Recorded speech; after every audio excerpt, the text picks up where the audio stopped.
Are we live? It's going to say something in a Possibly. second. It's We refreshed on are. my page, so hopefully we're live. I'm just grabbing that link to the form.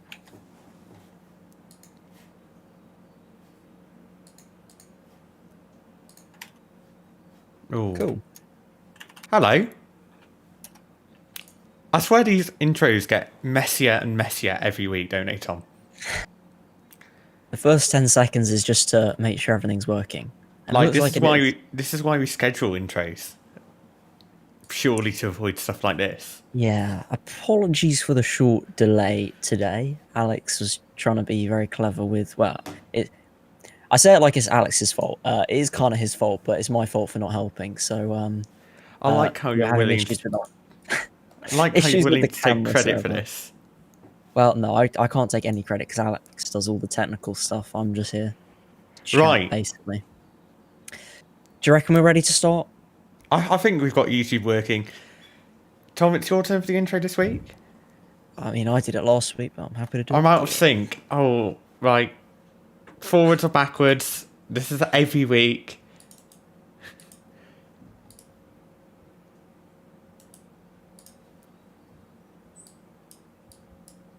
Say something, Alex. I Hello. think your video's way behind. My video's way behind. Right. your We're video's just going way to put it behind. like that. And, you know, it's a podcast, so Yeah, exactly. It doesn't massively matter. we're already running late and we've already broken everything. What a surprise. Should we go? Okay. Should we actually start the podcast? You ready? You ready? I am ready. Hello, everyone, and welcome to this week's Flight Sim Weekly. I said that it was Tom doing the intro, but then I decided I was stealing it. You know, That's fine with me. I was just about to go, but welcome back. we have 28th of no March. idea what we're doing at this point. But yeah, welcome to this week's Flight Sim Weekly. We've got an action-packed episode. We have got waiting backstage. We have got the one, the only. We've got KatiePilot. We've also got a Indeed, chance we to do. talk about FS8 and their new changes. Talk about all the aircraft updates that came out this week, and we're going to have a nice long discussion about the A380, because, you know, we might actually be getting a 380. What else is there, Tom? I can't... We have a discussion about the helicopter for Microsoft Flight Simulator. If any of you have been trying that out this week, as well as we got some information on Cross the Pond, and then at the very end, however much we have time for, Alex has a short rant. It's not a I'm run, cautious it's using a that word. discussion. A discussion about VATSIM, which I can comment on when we get to it. So stay tuned. I for literally that. threw that in the schedule, and I was like, we're doing this, Tom. Yeah, Alex sent me a message on Wednesday and was like, this week's podcast is going to be so good. I've got so much to say about this, but all I know is what you know at the moment. When we get there, it will be my I first time like hearing how what Alex well has to say prepared about it. this show is, as usual, because, you know, this is me and Tom, really. Right. I guess without further ado, I should say what everyone is waiting for. You know, we have got the one, the only. We have Katie. Hello, how are we doing? I'm all grey. I think I've come back again now. You're coming There back we to go. life, aren't you? Yeah, how are you Cheese. guys? I am doing... Oh, you jinxed it. What? I thought you were going to go first, Alex. Sorry. We don't know what these we're guys. doing. We both held back. Yes. I am good. Very exciting to have the first ever guest on. So, You're supposed to be your first guest. How does it feel? I know I should have been here last week. I do apologise. But, that's all right. It means we've had a bit more practice, so it's less of a guinea pig run today. this is true. This is true. Right, Katie. Well, Yeah. I had an intro written for you, and then Oh, did you? but then I realised your intro when you were sound leveling checking. Like, we actually did that this week. We didn't forget to do that. Was actually better. So Do you want to introduce yourself Oh to the world? no, you're not doing this again, are we? Literally, It's like the group exercise when you're getting a new job or going It's to a new like school. circle time. Now yeah, tell us circle something time. interesting I about need you. to like hold the little what's the they like hand you a thing, don't they? And they're like, you Well, can talk. these days you need hand sanitizer or something. Yeah, I wonder if no, I don't have any here, but I do have this though, which is a good microphone. So yes, I suppose for anyone who doesn't know me, my name's Katie. I am a real world 320 pilot and based in the UK. And also because of lockdown, I haven't been flying very much, so I am now over on Twitch and flying pretend airplanes from my desk. So yeah, that's kind of me in a nutshell, really. You're underselling Excellent. yourself here. I got your Twitch partner with over Yeah. Oh yeah, 8,000 that's true. followers. You've got That's true. Luna, and I Yeah, forgot we the other do. cat. Sandor. Well, at least it's cats, yeah. So, yeah, I've got to start off because obviously this is Flight Sim Weekly. What did you start off with first? Did you start off real world, or did you start off with Flight Sim? So that's a little bit of a complicated question. Although I suppose properly simming came after the real world flying. Sure. But I did dabble back in. I mean, my dad had FS95. Crikey. So like I was a 3-year-old, and I was just like, "Whoa, look at this!" And so like that was my first exposure to flight sim, and then but not really, not really proper. I mean, and then when I was in flight school, used a couple of flight sims to help me learn my scan flows and stuff because I did my MCC JOT course, which is like jet orientation course, and I did that on a 737. So I just downloaded the PMDG and kind of learned my scan flows from there.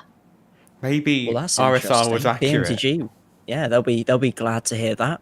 Real world pilots using the software to train. There's loads of people who do. I mean, it's the same as when it came to my type rating, use the FS Labs just to kind of learn my way around. So Sure.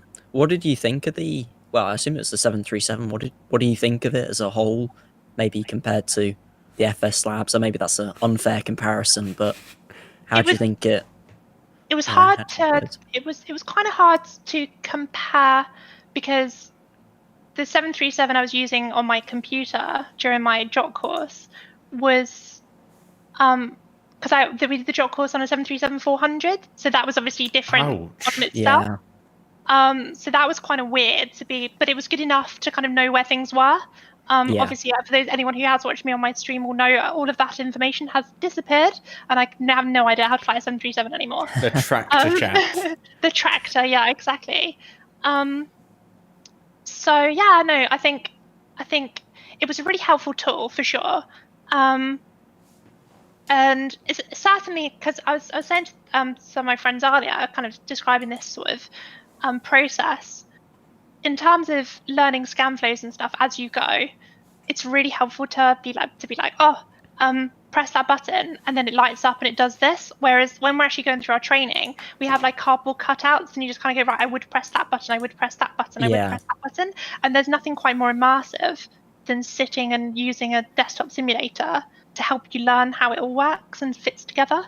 Yeah, I certainly think for me, flying an Airbus, I get the illusion that I know what I'm doing because the upper ecam tells me everything I need to do.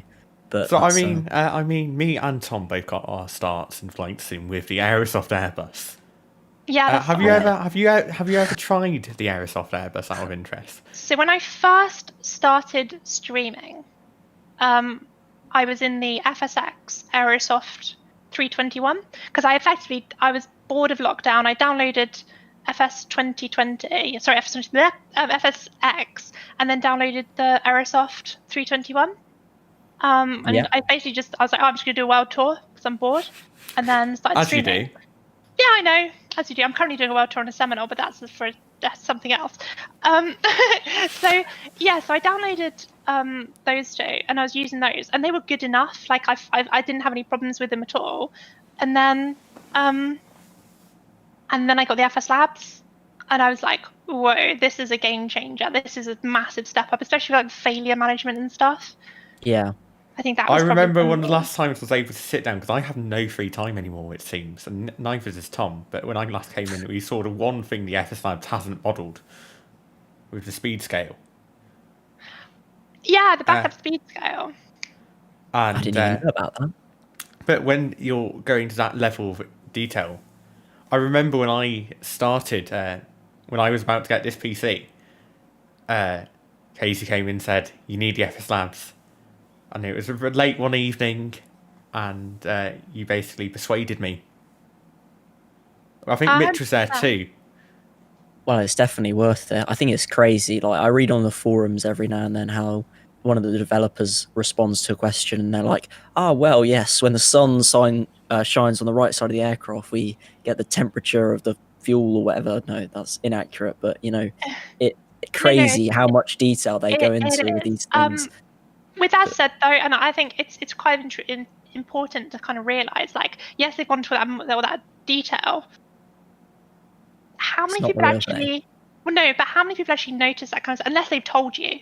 So, Yeah, like, because I think I showed on my stream the other day where like the parking brake, light on the nose gear for the ground crew, yeah, I and know I pointed that yeah. out, and loads of people were like, "Oh my god, I never knew it did that." And then I'm like, "So they've modelled it, which is wonderful, and it's really cool they have." And the same way that there's like two nav lights. There's two light now. There's a 1 and 2. Yeah. Yeah. They modeled the fact that like if you switch it to position 2, it turns on a separate system, and there's another light over there and stuff. And the detail they've gone to is really really good. It's like you get the same thing Yeah. reading PMDG's forum posts. Like, Yeah, me and Tom are known for a bit for talking about how sometimes it can be a bit Talking about self-congratulatory. might be a But like, understatement. there are so many minute details they model. It is rather amazing. there are. Yeah. And actually, it's really clever how they've done it. I mean, I wouldn't be able to do it for sure, and I don't. Many people would be able to. But then sometimes you kind of go, when it comes to, and I guess an example would be PMDG and how long it took them to release the 777 V5, and you go, were they finicking over these teeny tiny details? No one really cares about it. It's nice to know they're there, but Exactly. you kind of Yeah. go, would it be better just to release it, in good time than kind of spend your entire, winter trying to solve this teeny tiny Yeah. thing? I mean, And I I wonder think, how different it would have been if we just got it that bit quicker, or if even with things like the FS Labs, I wonder how much less development time it would have taken them, and how much potentially lower the price would have been. Because I know a lot of people get thrown off it by that, and then they end up buying it later on when they really, really want it. yeah, and when you see with the developers is they obviously spend all this time going through stuff, right? They're literally spending,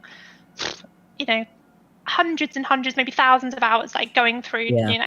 Meticulously programming and stuff. And they go, what, our time is worth this. Yeah. And when you're spending so much time developing it, you want it to be perfect and Absolutely, and have yeah, and everything they bang definitely take on. pride in what they do for sure. And there's no denying that. But you just go, if personally, like I said, the aerosol for me as a real world pilot flex.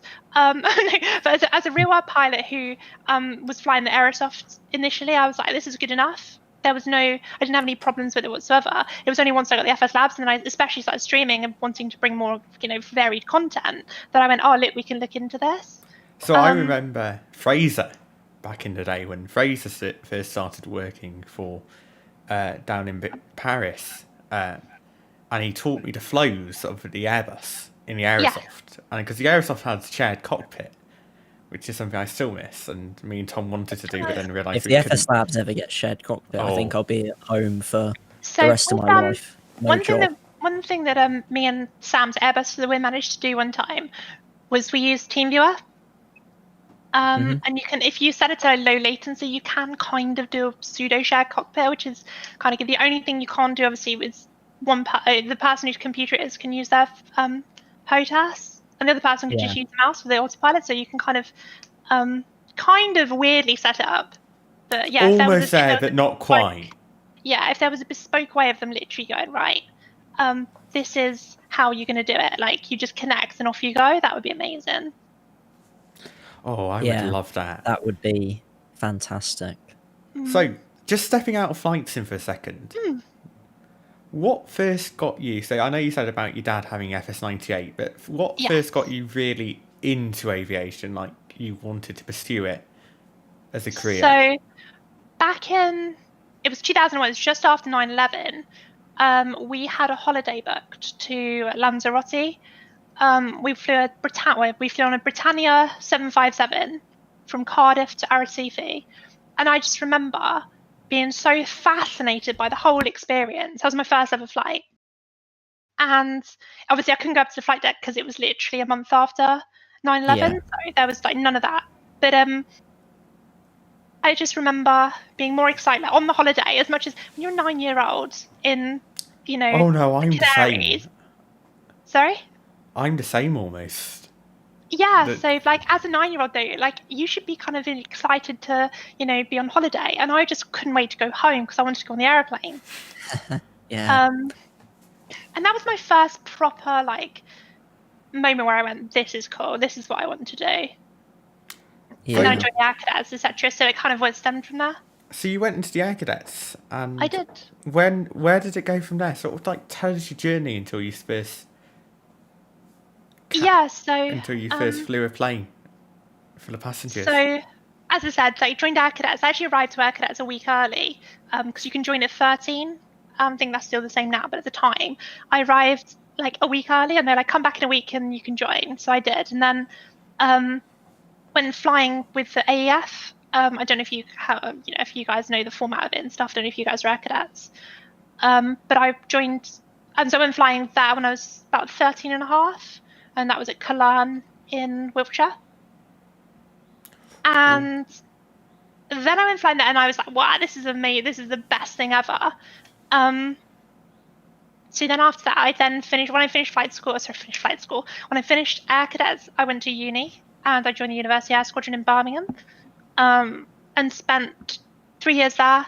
Got my commission in the Royal Air Force Volunteer Reserve, so I was an acting pilot officer for a year, and finished my flight training with them. So you effectively do like the equivalent of a PPL kind of. Okay.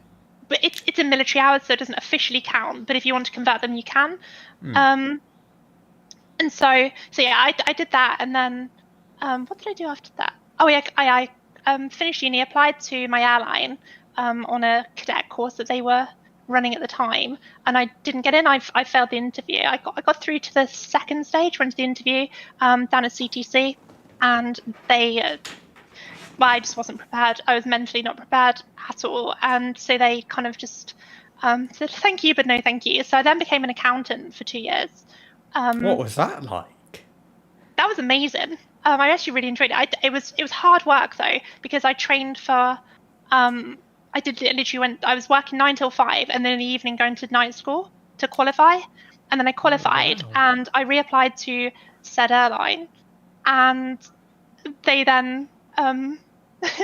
And then they accepted me, and I was like, "Oh, I've just spent all this time qualifying as an accountant, and I'm literally going to leave now." Oh, what a It's almost bummer. like a side gig. Yeah, I know. Well, it's something to fall back on if COVID, Yeah. out the flight deck, I suppose. Fingers crossed it doesn't go that way. Yeah. So I guess in that respect, what would you say to anyone who has that experience of not getting it, not being successful the first time? What would you say to that? I think that for me was a kick up the bum. I was really quite like, I was really upset because I was like, this is it. Like, all I've ever wanted to do is be a pilot. This is my only way into aviation because I didn't have the financial backing of family and stuff. So I was like, I need to make sure that I need to make sure I get in on this scheme because it was a funded scheme. And then literally, I was really, really disheartened, and I spent probably the next year just being like, I'm never going into aviation, not interested. And then I saw the application. It does put you off, doesn't it? It does, and it really knocked me down. I applied to Virgin as well on their Virgin Future Flyers program, and they rejected me within 24 hours over a weekend. And I was just like, cool. So I was like, I hate Virgin. I'm never flying Virgin again. And that, for about 6 months, I was really angry at them. But, it's just, I think my advice to anyone who wants to go into aviation is kind of, and one thing I've learned from being a pilot, when things don't go your way, just accept it, put it to one side and move on, and keep trying, because eventually if the motivation's there, you're going to get there eventually. It's just sometimes you will feel very disheartened. I guess it's like many things really, isn't it, where you've got to fight back that blow and then go You do, back. yeah, for sure. So I guess this is almost like the cliche question. When you first stepped into that flight deck, so you do your base training, I assume, before you go in Yeah. with passengers. How did that feel, actually piloting a plane? Because you see it inside the cockpit and all those programs. How did you feel? I think the first time I ever like flew the aircraft, which obviously was base training, I don't actually really remember because I was so overwhelmed. I knew exactly what I had to do. I knew, we've done it in the sim, and everything was squared away in my head. And then I was just like, oh my god, this is so overwhelming. So I did my base training over in Shannon. Shannon, is that the airport name? Yeah, I was In gonna say, Ireland, yeah. yeah. So I did it there because we went to Prestwick first, and then the weather wasn't very good the following day, so we then moved over to Shannon, stayed overnight in Shannon, and then continued on because there was 4 of us on my course. So that was rather, that was quite nervy, but I obviously knew what I was doing. But there was just a lot going on. I was like, oh, this is quite, Is it almost like a scary. Twitch stream where you've got everyone judging your landing rate? Yeah, seriously though, we had how many because I think we may have had like 5 training captains on board because they were training the training captains at the same time because we were one of the first cadet courses through in a long time. So they were like, oh, we need to train some more trainers, and so they had loads of training captains on board. There were 4 of us as cadets, so they were in the back and kind of everyone's kind of going, oh, is she going to go around? So it's kind of it's quite a nervy time. But I think when I flew the first time with passengers, I flew Gatwick down to Malaga, and everything was kind of fine. The trainer said to me, he goes, right, all you need to do is take off and land. That's your job, your big job today. Take off the aircraft, land the aircraft. And then we were coming in on approach into Malaga. They were vectoring us around, and for some reason, they decided to change the runway on us. Oh, So I've mentally focused. I'm like, right, we're landing runway 13, I think it was, and then they were like, oh, sorry, it's now going to be runway 31, and also, by the way, it's the VOR approach. To make. And I was obviously my brain just went. And the trainer just was like, it's okay, I've got it, you just think about the landing, and I was like, okay, fine. And so he was really, really good in that respect. You've also got a safety pilot on the jump seat as well, just kind of overseeing everything and just making sure that while the trainer's training me, they don't miss anything glaringly obvious. So you're in safe hands. You've got a lot of people reassuring you, I'm guessing. Oh, absolutely, yeah. And it's not something that ever, you sit there and go, I'm not prepared for this, because you are. You're prepared in the sim. But just real world flying, and for anyone who hasn't even done like light aircraft flying, you'll know you could prepare in the sim all you like. The second you go into a real plane, you go, whoa, okay, this is real. I can die here if I do something wrong, That's room for, isn't it? Yeah. I think it's quite good as well, because especially for passengers, knowing that up front they're thinking so carefully about everything, and I think it makes you know that you're in safe hands when everything's so under control, I guess. Yeah, it's definitely something that a little bit of pressure's okay. Yeah, and I think there's always if the safety was compromised, they wouldn't do it. They wouldn't do it. No, absolutely.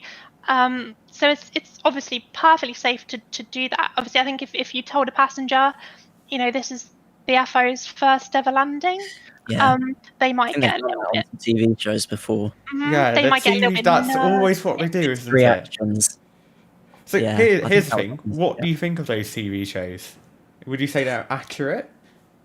Not really, no. I think they're fairly dramatized. On a normal day at work, it's you show up, you brief, you go flying, you chill, you talk to the other pilot, you talk to the crew about just general life. It's all very professional. Obviously, you do have a laugh with them and stuff as you get to know them, especially if you're on a tour, or if you've flown with them before. But I think if you're talking about EasyJet inside the cockpit, there was an example where one of the girls came and asked the guy if he was a boobs or bum girl. And I think, Yeah. and I'm like, I don't think that's That doesn't opening. happen, does it? Well, I they mean, a certainly very don't Bush for me. line, a very Bush line a few years ago. Also, that was so much more professional with and inside. that was that's kind of, I would definitely say that's more accurate of how it actually is. Sure. Oh, And not- everyone moaned so much after that though. That was not Why? a. Well, everyone was saying about the BA cabin crew training. Oh They were- yeah, I know. I remember. Yeah. In hard. terms of I mean, the cabin crew stuff was one thing, but in terms of the only thing I can really kind of talk about is how accurately they kind of talked about the flight crew side, and the flight crew side was that was really really good. How often do you end up flying? This is probably a question you get all the time, but how often do you end up flying with the same crew? Because obviously it's not the same every day, but you know, there's No, only so many people, so it depends on who you work for and which base you're at. So if you're at like a big airline with a big base, then you may literally not see someone. You might fly with them, you might not see them again for another year. But then if you're at a small base, I've been based at a few places now, and when I was based at the smaller one, you kind of get to know everyone, and then it's really nice, and you do fly with them quite frequently. But then when it comes to a bigger base, which I'm at a bigger base now, literally, you get to know someone, you hit it off with them really well, and then you kind of leave and you go, right, well, take care. It's so lovely to meet you, and hopefully we'll fly again soon, and And you're just like, oh no. yeah. it's Sometimes sad it's really sometimes. sad. Yeah. Sometimes it's like, oh. I want Yeah. to see them again. I want to find Yeah. a good. I think, honestly. So, for those of you who didn't know, I didn't fly. I've been interested in aviation for so long, and I didn't fly until 2017. And at that How old point, were you even then? though I think it was like 14, That's still decent. and then I was actually like, despite the fact that I'd known so much about planes for ages, I was almost nervous. So, bit of a side note almost. Do you feel like, what would you have to say to someone if they were going flying for the first time, whether they've, as a passenger or flying a plane for real? In terms of they've been simming and stuff, or they Yeah, if they've been yeah, simming especially, because you know quite a bit more almost. you do. Yeah. Yeah. The only thing I would say is I kind of, when I went into flight school, because of my experiences with the air squadron, I kind of went into flight school kind of thinking, you know what, I'm going to have a good understanding of some of this stuff. By the end of day one of ground school, I was like, whoa, I've learned loads of stuff. So, Yeah. like, I think certainly, and this is one thing I will say, the flight sim community, people tend to learn based off of what other simmers have told them, and it Yeah. kind of becomes a bit of a He read the manual, he told me that, she told me that, she told me that. he told me absolutely, that. and it becomes a bit of Chinese whispers where Yeah. by the time it ends up 10th generation knowledge, it's kind of changed, or it might be out of date or something. And there times I have people come into my stream and go, oh, do you turn off I thought you turned the lights off at 10,000 feet, and it's like, yeah, maybe back in the day they would have done, but my company SOP has turned them off when we go flap zero. So Yeah. I think probably the only thing I can kind of say as a simmer, if you end up flying, even if you're flying a Cessna for the first time, leave your simmer knowledge at the door, because it will probably be. It may help you, and it will certainly help you understand. For example, if you understand like altimetry or the weather and being able to read a METAR, things like that, that's not going to change. But in terms of your understanding of how an airplane works and your knowledge accrued through flight sim, it can be valuable, but don't treat it as gospel and accept that you might have your views changed going forwards. I still loved that UK law where someone went to Nats and said, I've done this in VATSIM, it will be easy. Yeah. Allegedly. And then they didn't Coming do out of too any well. sim and thinking that you know exactly what you're doing is a dangerous game to play. You certainly. And honestly, if you walked into flight school and said, I know what I'm, same with that Nats thing, if you walk into flight school and you say, I know how to do this because I've been simming on VATSIM for 20 years or whatever, Yeah. You won't instructors get are through the laughing at first the door. day. So it's it is a really valuable tool. Don't get me wrong. I'm not here kind of putting a downer on simming whatsoever, because it is, like I said, I use it personally going through flight school, so it is a wonderful tool. If you cross the line and start to believe it is gospel, then you're going to kind of run into a few problems, I think. Because especially due to the culture where it's all about safety, it's not about keeping things the same. Correct. 100%. I think we should move on to a bit more talking about simming. Sure. So we returned to simming after lockdown started in the Aerosoft Airbus. And I think me and you started streaming at the same time, didn't we? Yeah, I'm coming up to about a year now. So I actually registered with Twitch on my birthday, which is in a couple of weeks' time. So yeah, it's coming up for a year now. Thank you. So when you started streaming on Twitch, how did it all feel? Daunting.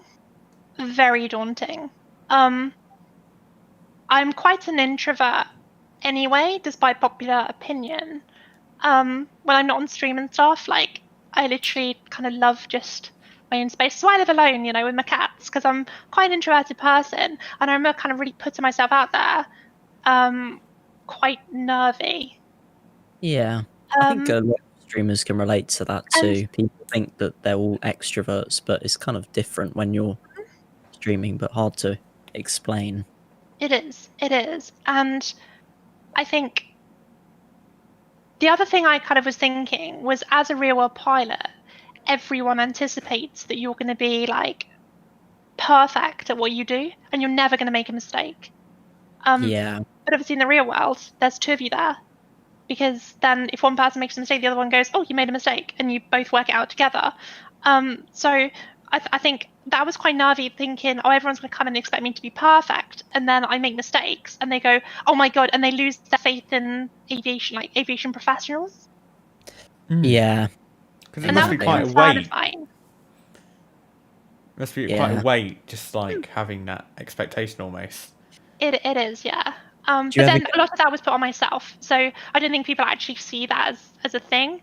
But I just was kind of always consciously thinking, oh my god, if I crash or make a mistake, then what people can think of me, and am I worthy of holding my license, stuff like that, you know. But yeah, so I think it's crazy. So much pressure on you when it's just people come into my stream all the time and say, oh, you're doing that wrong, and like, I appreciate knowing how to do things better always. Like, I'm happy to learn a new SOP or a new thing about the FS Labs that I didn't know, like that light on the nose gear and stuff. But people coming in and just telling me, oh, you're doing this wrong, you know, you have no idea what you're doing, it's kind of crazy. And it must be a bit, as an airline pilot, when you're not just your average Joe who has just learnt it from someone else, basically, like me. Must just be so much. Airbus manuals. I mean, it doesn't happen so much anymore, because obviously people begin to know, you know, who I am and stuff. So then they go, oh, okay, she knows what she's doing. But even yesterday, you know, I was going into Innsbruck, and there was somebody saying, you're too far north on the circling, and I was literally just like, huh? This doesn't make sense. Who you're talking to? Yeah, I was just like, I think I've got it. It's all right, you know. Also, sorry, my headset is literally falling off my head. There we go. But yeah, so I think that was a concern of mine for sure, that people were gonna come in and certainly at the very beginning, people did often, you're doing this wrong. And one thing another thing people say all the time, and hopefully my cats aren't listening, but in aviation, there's many ways to skin a cat. Yeah. And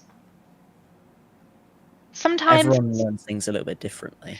They do, and even with SOP, there are like, you don't have to fly an airplane identically every single time, and people will fly things differently, depending on the scenario. So I think sometimes people tend to think that SOPs are like, you know, you must do it this way, and there's no leeway whatsoever. But actually, at the end of the day, as a pilot, you're there to ensure the safe outcome of that flight, and that everyone gets there safely. So, and even like, we have a kind of it's more for a command perspective. But the first thing you want to do as a pilot is consider, like, okay, we want to follow SOP, you know, if we can. But then if something happens and we need to go outside of SOP, we'll do it. Look at Sully. Yeah. Is putting an That's not written A320. down, was it? Yeah, exactly. So if putting an A320 into the Hudson was, something that they could expect, it would be SOP. It would be an abnormal ditching the 320 in the Hudson, but it Yeah. wasn't. And so like you look at these situations and you go, and in fact, putting a 320 in the Hudson last time I checked was also illegal. He broke the law that day, but it was justified, and therefore he was a hero. And so, and the same thing with it happens all the time, well, no, that kind of thing doesn't happen all the time, but you have these You situations get where these you go, okay, SOP people who like try and police by the book, don't you? yeah, Sometimes and in you go, Twitch. actually, if there's a scenario where, and I've had it before where like the aircraft started doing something really weird, and due to some atmospheric conditions or something, and you go, oh, we need to take the autopilot out to do this, but then you're up in RVSM airspace, so technically you should have the autopilot in. And you go, Yeah. oh, what should we do? What should we do? And actually, the correct thing is, fly the airplane. So, yeah. It's okay to break the rules. You heard it here first. Real well It, done on pilot. it is if it's justified. Flight Sim Weekly exclusive. On a lighter note, what thing do you not miss from the real world that you can get away with not having to deal with in simming? One thing's the commute. I can commute from my bedroom to my computer. It's wonderful. But I would probably say in terms of my, what I don't miss is, a couple of years ago when it was I was really, really busy over the summer, and you work in 100-hour flying months, which doesn't sound very much, but that's physically like flying. So that doesn't include turnarounds. It doesn't include, checking in. It doesn't include the time after the flight or anything. So Yeah. you end up doing some really, really long weeks. And I think the fatigue element sometimes, and having to recognize in yourself, I am fatigued, and I need to call up work and say I cannot come in today because I'm fatigued. Yeah. Having that kind of responsibility, because as a professional, no one wants to do that. And as well, similarly, I can't go to work if I've got a cold because of the pressurization and stuff, and you can perforate your eardrum and things like that. So But there's pressure to be at work as much as you can be. yeah. Almost. So having to phone up and say I can't come in today because I've got a cold, it sounds like a weak excuse, but it is something you have to do. And I have a class on medical, and I have to make sure that I'm fit to operate every single time I go flying. Yeah. I think from people who are not working in aviation and don't know huge amounts about it, they look in and see, 100-hour work week, loads of days off. They think it's best job in the world, really nice salary, and you get to go all these crazy places, super cheap. It's just not always what it looks like. Yeah, and I think it is a wonderful job. There is no doubt that it's absolutely, I wouldn't trade it for the world. However, there are definitely downsides. When you're getting a wake up call at 2:00 in the morning, your body local time, maybe you're down route somewhere, 3-4 hours ahead. And then you have to go and do a walk around in the snow in minus, 10 degrees C. And you're just going, what is my life? I miss my cushy office when I was an accountant. It's not the most glamorous, is it? No, it's not. And there are times, literally, where things have happened, and I've gone, "This is lovely, isn't it?" And you just go, here's an example. I was flying along, and I needed to go to the toilet, so I was like, right, I will. Said to the captain, I was like, right, you have control. I'm just going to pop to the loo, and I go outside, and there's a guy in the toilet. I was like, that's fine. He didn't flush. And no. yeah, and I walked in, and and also he'd got stuff all around the seat and stuff, and I was like, well, I can't just leave that, can I? So I had to clean it up for him, and I was just like, oh, this is lovely, and I was like, the glamour of the job, just kind of thinking, this is wonderful. So there are, you didn't get that in simming, do you? I suppose. And I guess on the other hand, what in simming do you miss that you have in the real world? Just inverting that question almost. I think well, it's the real thing, isn't it? There's for sure it's the real thing. So therefore you're actually flying the real thing there. You have a purpose. Really not nice. saying that this thing doesn't have a purpose, but Buzzard just said B for QNH. That is correct, yeah. To be fair, when I flew with Airbus the one in real world, I literally went up to the McDo and I pressed B and I was going, it's not working! But like, yeah, I think the real world is it's good because there's an assumed knowledge from everyone, and you know that, like, you know, the air traffic controllers, the other pilots are all operating to the same standard. Sometimes, I mean, again, I was in Innsbruck yesterday streaming, and some guy just came along and, like, you know, flew in front of me. And I was going to say about standards. Yeah, and VATSIM pilots, if they had that, oh my life. Yeah, and I kind of said a while ago, kind of, you know, nonchalantly, just said, wouldn't it be cool if there was like a VATSIM Gold where you had to have at least met a certain standard? That's P0? That sounds like it sounds like a nice idea, but there probably wouldn't be enough. Yeah, and that's my point. There wouldn't be enough. Yeah, it would be difficult, and it was kind of, that's why I said it kind of nonchalantly. But it would be nice if there was a way of kind of avoiding that level of because 99% of the time on VATSIM it's really well. Like, certainly in VAT UK, I have, you know, the controlling quality is wonderful. Oh, thanks. Yeah, you're welcome. You take full credit for that. Yeah, but no, for sure, it's, I think the quality from the controllers on VATSIM are wonderful. Look who's here, VATSIM UK. But yeah, the quality is, you know, really, really good. And I ultimately, if it wasn't any good, I wouldn't fly on VATSIM because I'd just be getting more frustrated. Sure. So yeah, I think it is really good. However, sometimes you get these scenarios where, you know, someone just does something totally weird, and it almost like it can be quite frustrating because you just go, especially when you're streaming, you're doing like a whole like real world kind of. There's that expectation, isn't there? Yeah, for sure. Have you found that expectations lowered almost as your Twitch has grown?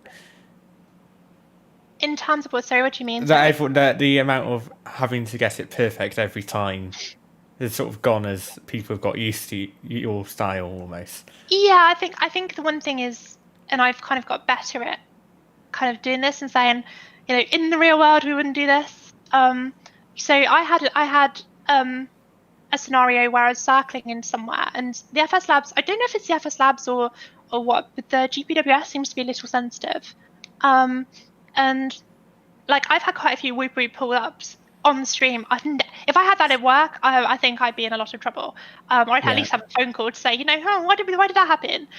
So when it comes to, you know, those scenarios, and I just went, I'm just going to go and turn the GPWS system off just so at least we can get in on this circling. And I had somebody contact me after, who was a real world pilot from somewhere in the east somewhere, and he said, I think what you need to do is when you get a GPWS pull up, you need to treat that as real, blah blah blah blah blah. And I kind of was like, yeah, but we'd never get in, you know. So you kind of have to sometimes take there are certain scenarios where, you know, the flight sim throws a wobbler and you go, let's treat this as real and this will be interesting. And there's other times when you just go, you know what, let's just gloss over that. It's a thing for a reason. Absolutely, and it's not perfect. It never will be perfect. If it was perfect, they'd use them as training aids, and then, you know, it's legally not a training aid. Yeah, and if you're not enjoying it, you know, unlike in the real world, you can't just turn failure off. You can just say, I'm not dealing with this today. Go to MTDU, get rid of that, get rid of the engine failure. Exactly, precisely. Yeah. That'd be a nice feature in the real bus. That'd be amazing, wouldn't it? You just go, oh no, deny. Disconnect. Yeah. Mm-hmm. Yeah. Speaking of disconnecting, how have you found stuff like VATSIM and stuff helping you enjoy your simming experience? And how have you found getting into that? If it wasn't for VATSIM, I don't think I would have been streaming. I don't think I would still be streaming, because there's only so much you can do offline when it comes to immersion and improving like a certain level. And I think, yeah, flying on the network is so good, especially when it comes to, you know, you're flying into to Heathrow, for example, and you're handed off from London to director to tower, or even sometimes final approach Yeah. controller, and it is so like the way they vector is nearly identical to the real world, and there's all these different things going on, and you just go, wow, this is amazing. Which you just Yeah. I just don't think if I was doing that offline, I don't know, I probably wouldn't get the treatment. What would you say to people who are flying confidently offline, perhaps in the FS Labs or in the Aerosoft, and they want to make the step to VATSIM, but they're a bit concerned about what to say or making mistakes that might be detrimental to others, that sort of thing? Yeah, I think one thing that people get quite nervy about is having someone shout at them. And I think if you start off somewhere quiet, and just pop a I know Alex is like, no, but if you go somewhere quiet, you don't really know, what you're doing. Go somewhere quiet where there's no traffic, but there's a controller on. You can put in your Bristol, remarks. Liverpool, Edinburgh. Those are my recommendations. Yeah, Exactly. especially Liverpool. Yeah, and you can just have a chat with the Tommy's controller, and you can just say, "Hey, I'm new. I'm trying to just get it right." And I think the biggest mistake people tend to make is they load up a Heathrow because they're like, "Oh, I want to fly from Heathrow," and there's traffic everywhere, and then they get themselves confused or whatever. So I would probably say just load up somewhere quiet, build your confidence, and yeah. And the thing is, what you do have, if it does all overwhelm you, you can always hit the disconnect button. Yeah. You're not obliged to be there. So give it a go. If you go, oh, this is, I just want to log on, get my clearance, and then disconnect. Because I want to do one transmission. That's it. Do it. And build your confidence slowly. And I've eventually always said if you were struggling, the first thing you do is tell the controller, because we have a lot going on, but we can adapt. I think from a controller's point of view, I definitely agree with everything there as well. Like, it's difficult when controllers are busy, and especially during things like events and midweek madness. And people, if you're new on VATSIM, you might be really attracted to having loads of traffic around you and seeing everyone taking off in front of you and being in a little queue at the holding point. But it's you can't. And hey, walk. we mess up too. You can't run before you can walk. That's what I'm trying to say. we mess up in the real world too. Everyone messes up. VATSIM controllers are not some sort of saint either. Yeah, controllers are real people too. Yeah. And 99% of them are absolutely fine people. There's always going to be bad apples in a group of many. So sometimes you hear sour experiences from one or two. But like I said, they're real people at the end of the day. So just shoot them a message. And I think sometimes people on VATSIM need to remember, certainly if you are one of those people who's getting very frustrated or shouty or whatever. Do you remember you were new once too? Yeah. And so I remember my first. What was your first flight on VATSIM like? I don't even remember it, to be honest. It would have been part of this world tour. So it would have been. Well, I actually don't know. Or maybe it was. So I didn't follow any of the London somewhere. advice I preach at all. I was at Gatwick in a Nice. default FS 2002 Nice. Pacifica Boeing 777, and that's how I got started on VATSIM. And I had a really friendly Gatwick ground controller. I think he actually develops V strips now. Ah. How everything sort of relates. Right. It's a very small community, isn't it? It's very niche, and we're actually going to talk about this later about how VATSIM could almost because we love VATSIM to bits. We're going to talk about how hopefully the network can become more inclusive as an environment, because we talked about this in my stream the other day, and hopefully we can have something nice we can send VATSIM after almost. Do you think VATSIM could do more, or do you think VATSIM's doing the right amount for helping new pilots settle in, especially with how you mentioned having VATSIM Gold sort of thing? Obviously, we couldn't have that exactly, but do you think there's some sort of way, if you were VATGov 1 heading everything up, would you have any proposal that you think could improve the overall experience for everyone on the network? That's I a tough think if that question. was, yeah, no, it is a tough question, and if if I was in charge, then I would, like I said, maybe come up with a training server. Yeah, So then you can, anyone can log on and mistakes can be made.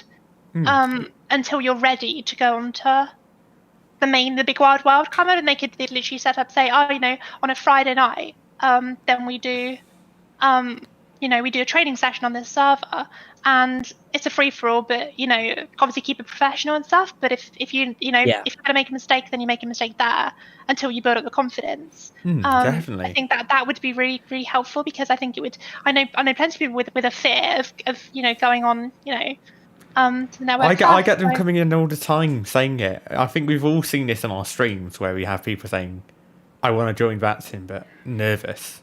yeah, yeah. I think as well, while we don't have that, there is a nice check button you can press on VPilot Connect as an observer if you want to just get on and listen, definitely. because you can listen, fly around, no one else will see you, but you can listen in and kind of imagine what you would be saying, and then Yeah, and you I think that's a don't have really the good tool for embarrassment of sure. messing And up if just you don't want to speak. Yeah. yeah, no, most definitely.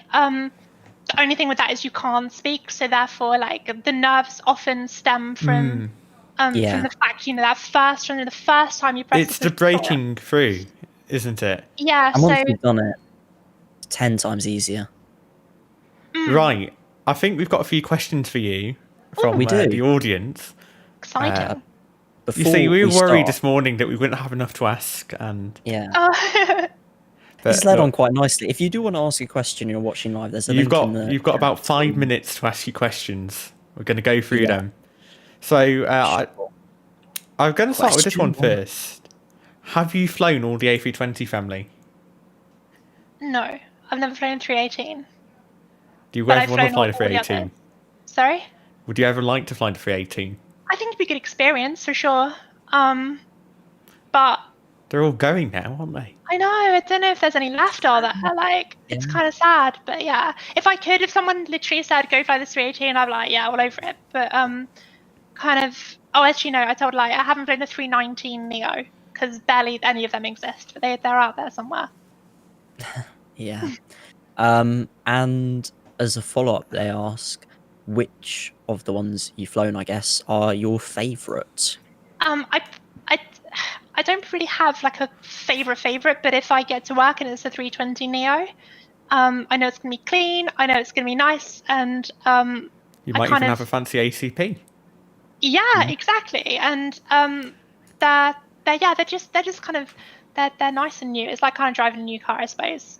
I don't particularly like the 319s, but that's due to the age of some of them that I fly, and it's like they've got the old CRTs and the headset's quality isn't as good and stuff. So yeah, no, I probably would just say 320 Neo. Jay Sure. Buzzard asked one in the chat. Any real life moments where you wish you could have disconnected from ATC? Like, Probably that first flight into Malaga, oh, because like when you could just go, no, we're set up for 1-3. I've got my brain engaged for 1-3. I just want to land 1-3. I think Yeah. that would probably be yeah, that would probably be the time, yeah, for sure. I guess anytime you get delayed by ATC, I can't imagine how many hours you've imagine had to... midweek madness in real life. Actually, yeah, there was a time I was going into Gatwick, and they were doing some they overnight sometimes they do works on the main runway, and then they landed Yeah. on 226 right. Very exciting. We were going in, and they didn't actually give anyone any slots. So everyone converged on Gatwick with a closed runway, and we ended up we were holding for 45 minutes before going in. So I think that was probably, it almost felt like a midweek madness, and I was, that was kind of a day when I was like, you know what, I want to disconnect and just we'll go in anyway, Yeah. Do you ever, well, I think we've already answered this, but do you ever get any loss of confidence that anything could be going wrong in a situation like that? I guess you're always thinking about where you have to go if something did go wrong, but do you ever, when you're holding 40 minutes, think, this is a bit not how we planned, Yeah, I mean, things happen in the real world, like, all the time that go, that wasn't what I was hoping for or expecting. But as a pilot, you're almost trained to kind of anticipate what is the worst thing that could possibly go wrong. Yeah. So everything you get is not the worst that you've prepared for. Yeah, so then you kind of prepare for the worst, hope for the best, and most of the time nothing really goes wrong. So Yeah. Another question. Can I just is- say before you do, Tom? Thanks for Yeah, all go the ahead. questions. We might not get time to answer them all, but we will try. A777X9, that's a cursed username, asks, does Katie plan on going to long haul fleets in the future? never say never.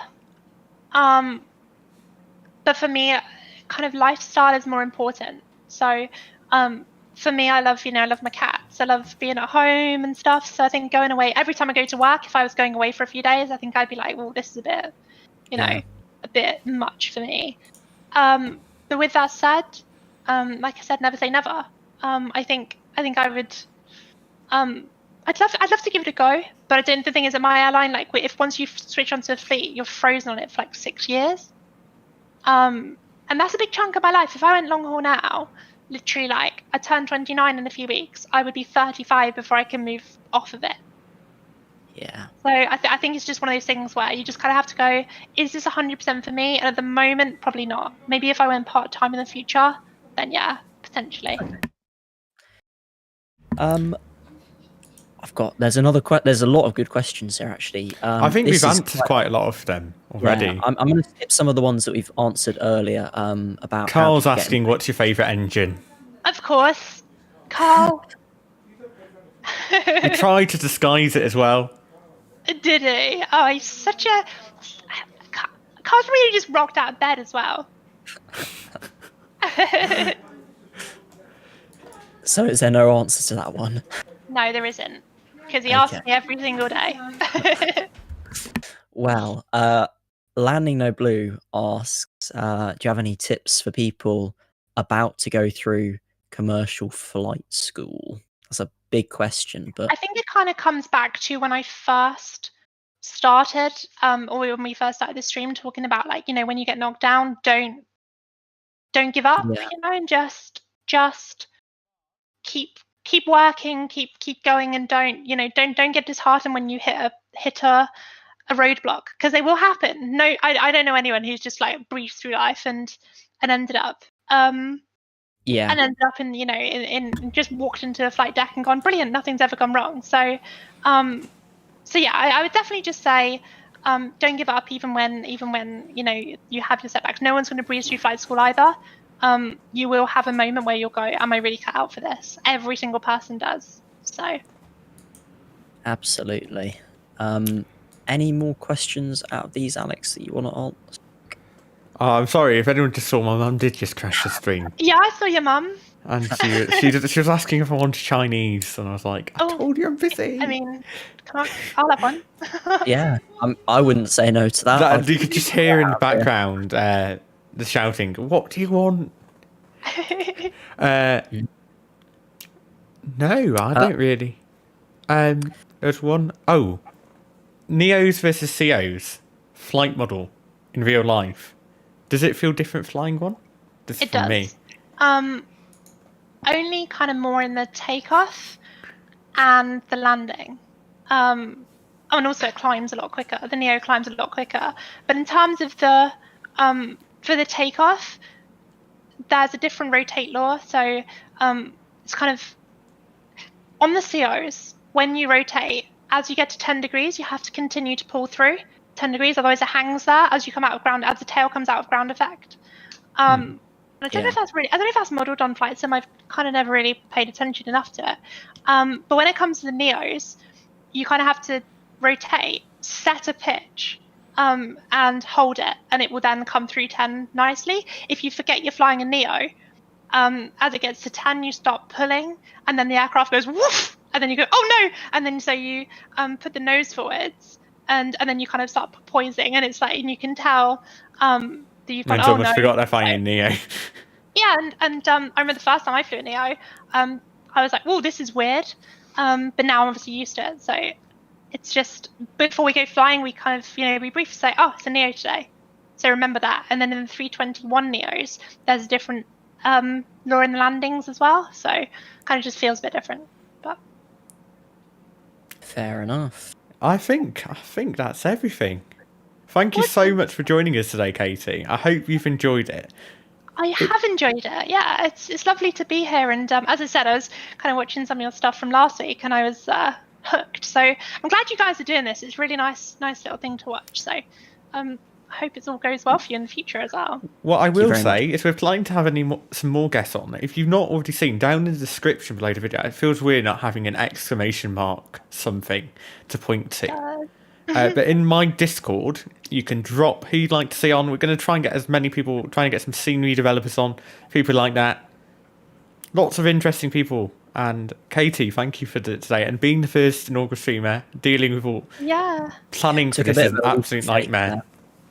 So thanks for giving other people confidence in us, hopefully, maybe. Yeah, no, absolutely. Like I said, it's a really, really good thing you've got going here. So, and I guess in response to this morning, who's more Phil and who's more Holly? I definitely still say you're more Holly, Alex, for sure. All the nice questions are. I was hoping to engage you should start taking, just before you go live, like taking photos and posting them in your Instagram and being like, today's outfit is from Boohoo. That's what you need. Oh, and then get just like a proper install. That'd be amazing. Yeah, that's what we need. I wish I had free time to do that at this point. Oh, don't we all? Don't we all?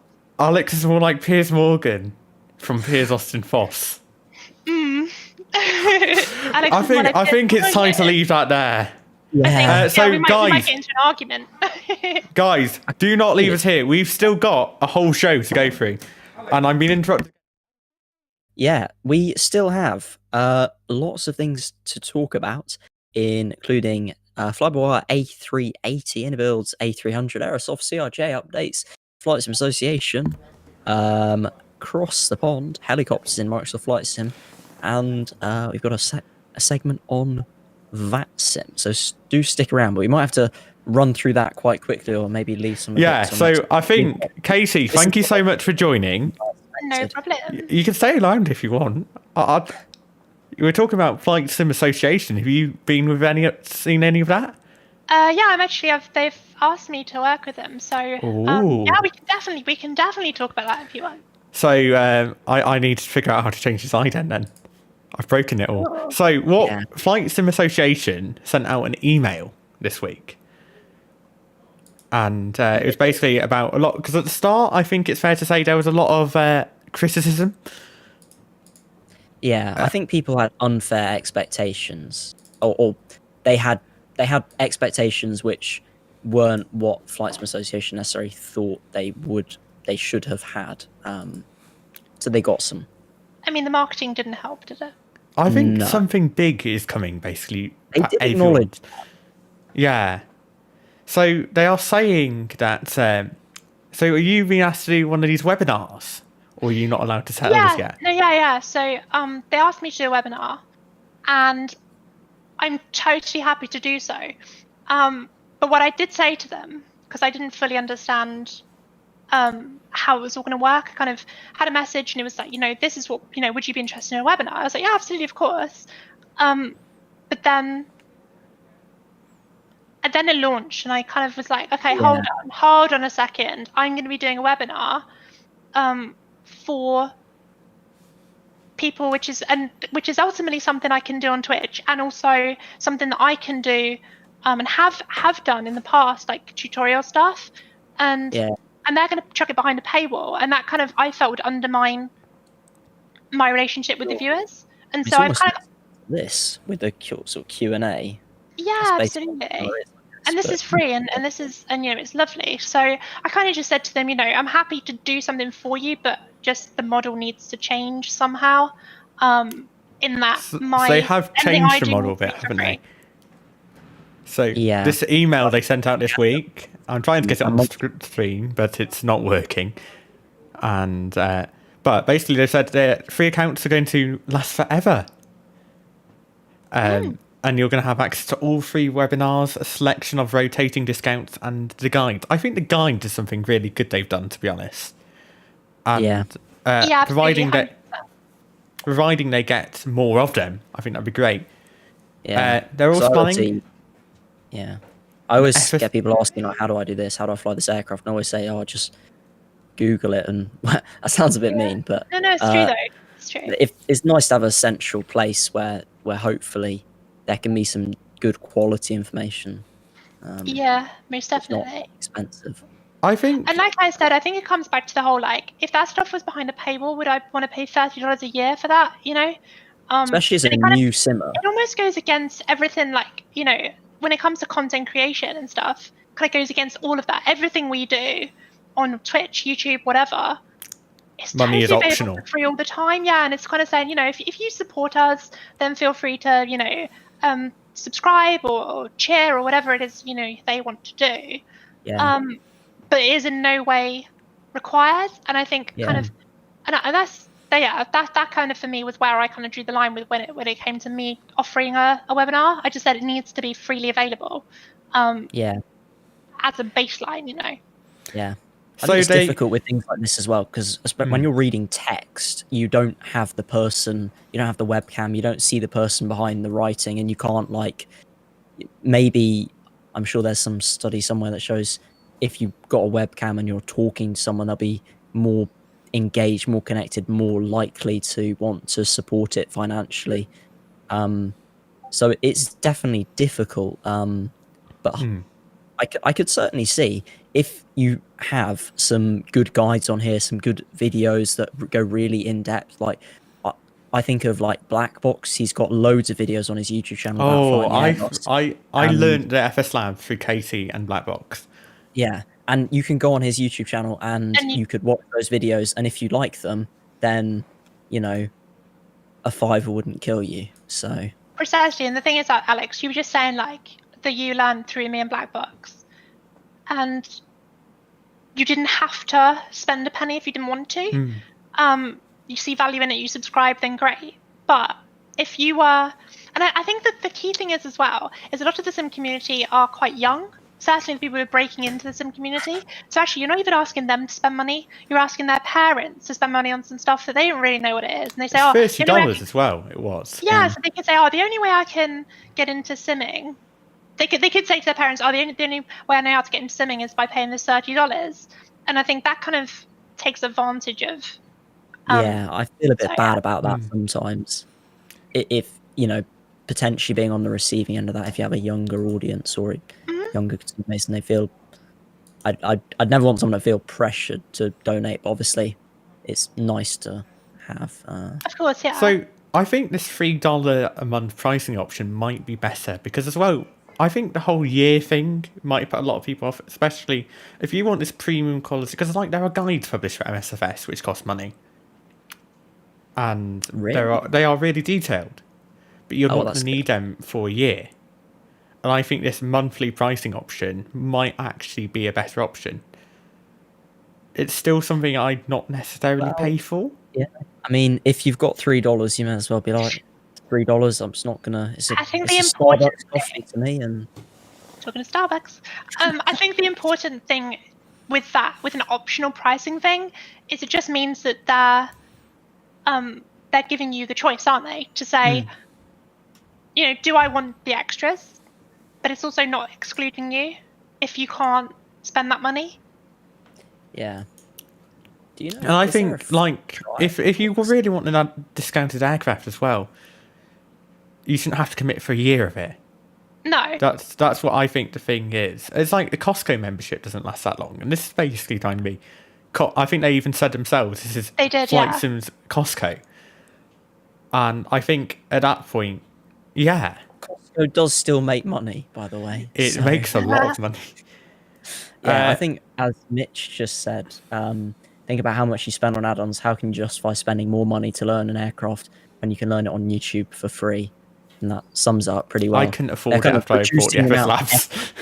You have to go to, like, maybe they're removing some of the risks. Like sometimes you click on a YouTube video and like, not really sure if this is going to be the best tutorial. They may or may not know what they're talking about, but hopefully with Flight Sim Association, it takes a bit of the risk out of that. But Definitely. the content is still out there, like Black Box, Katie, Sam, all these people, Aviator, on Twitch and on YouTube, and you can pretty much go in there, ask them a technical related question, And and will they'll be able answer. to answer it accurately for free. I've just seen the time. I know. I can't believe we've been going this Yeah. long. Time's flow. So I How think long so. is the episode? Yeah. FSA is also planning 10% discount on quality wings. I might actually get the RJ after that, if that's the thing. Webinars from Aerosoft and an introduction to helicopter simulation. We're going to be talking about helicopters later in the show. And finally, and this is one thing that actually there's two more things with FSA. It just keeps on rolling, doesn't it? A freeware and add-on survey. Now, I can't help thinking this sounds similar to something we already did. Well, the survey bit does. Yeah. And the Navigraph community survey. They do like to reference that quite a lot. In They some do. of their articles, it says 92.38% of simmers use a joystick. Therefore, you should probably use one. But if So what's that? 92.38% of people jumped off a cliff, you probably shouldn't still. So Yeah, true. Exactly. I mean, you can read the Navigraph survey results for free as well. yeah, that's So- true. Sometimes you want to get a bit of substance out of it. I don't I actually know. took part in that this year. Say What again, was sorry. that? I said I took part in the Navigraph survey this year. My first time. I'm guilty. I didn't do it this year, but I did. I've done it every It time lasted before. So long. I know, that's what put me off. Some of my it got released, and some of my friends were doing it on the day it got released, and then 40 minutes later they sent a message like, "Oh my goodness, it's still going." I can't believe it. It's almost like the but- census we all had to do the other week. Oh yeah. It That's just crazy, kept isn't it? going. Must have been And- nice to write "You fly planes" on that. I saw a lot of people on Twitter. Briefly describe your job in how many, or in 150 characters or whatever it said. That's actually what I wrote. I was like, I drive planes. Yeah. And Someone has to finally, read that thing. Yeah. Go on. Alex. little reminder almost. These FSA discounts do not last forever. So if you are interested in that sort of thing, because basically my mod team woke up and they got emails at 1 a.m. saying the Aerosoft discount is expiring. So it's basically like a normal discount Yeah. because normal discounts Oh. expire. Yeah, I think that perhaps they might need to make that a bit clear. At least they've sent an email out about it. Obviously, But, it'll depend on add-ons a bit, but it's just a extra few bits and pieces. It feels like they're trying to say the discounts is the main reason you should be buying the subscription because you get so much value from You it. don't. But then it's like, Then Allbix came out with March Madness. whenever it's not on sale on Flight Sim Association, it's just on sale another time anyway. You can just wait till Christmas or have many. Allbacks do sales literally all the time. Speaking of which, they have a sale ending tomorrow. So if you want to buy anything on Allbacks, now is the time. Unless you're watching on catch up, fake fan. In which case it's already too late, which serves you right for not watching live. You're too mean. You're too I was mean. watching on catch up earlier.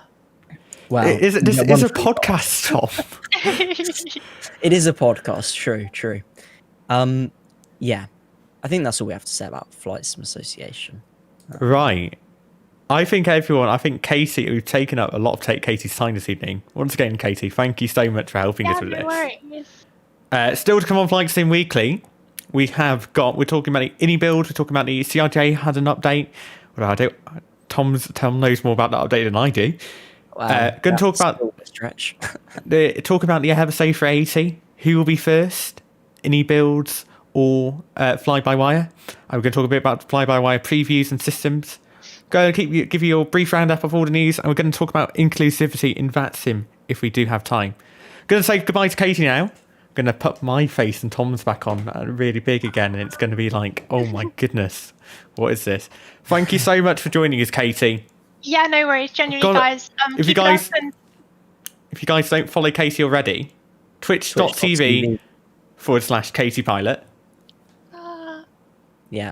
That's me. It feels so famous, doesn't it? I know. It's amazing, isn't it?